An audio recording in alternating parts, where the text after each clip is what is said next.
ভেটকি মাছের কাঁটা চচ্চড়ি তো আপনারা অনেকভাবেই খেয়ে দেখেছেন। আমি যেভাবে বানাচ্ছি সেইভাবে একবার বানিয়ে খেয়ে দেখবেন ঘরে, সেই মজা হয়েছিল কিন্তু।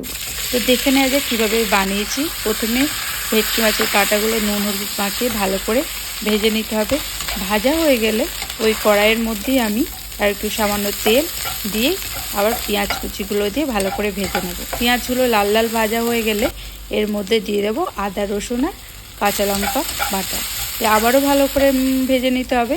এরপরে দিয়ে দেবো টমেটো কুচি, কাঁচা লঙ্কা কুচি দিয়ে আবারও ভালো করে নেড়ে নিতে হবে।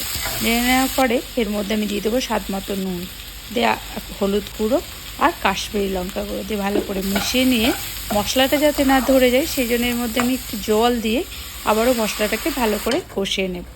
মশলাটা যখন ভালো করে কষানো হয়ে যাবে, আগে থেকে ভেজে রাখা মাছের কাঁটাগুলোকে এর মধ্যে দিয়ে ভালো করে নেড়ে চেড়ে মশলার সাথে মিশিয়ে নিতে হবে।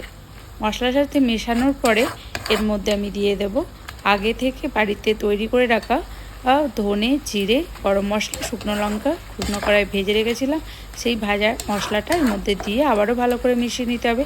মেশানো হয়ে গেলে ঢাকা দিয়ে আমি 5 থেকে 10 মিনিটের মতো আবার রান্না করে নিতে হবে।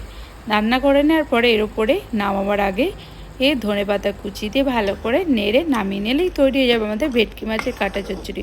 অবশ্যই কিন্তু বাড়িতে বানিয়ে খাবেন আর আমাকে কমেন্টস করে জানাবেন কেমন হয়েছিল। Thank you. নতুন নতুন রেসিপি পেতে আমার চ্যানেলটাকে অবশ্যই ফলো করে রাখুন। আর আপনাদের সাথে দেখা হবে নতুন এক রেসিপি নিয়ে, এক নতুন ইনোভেটিভ রেসিপি নিয়ে। ততক্ষণ আপনারা সুস্থ থাকুন, ভালো থাকুন। বাই।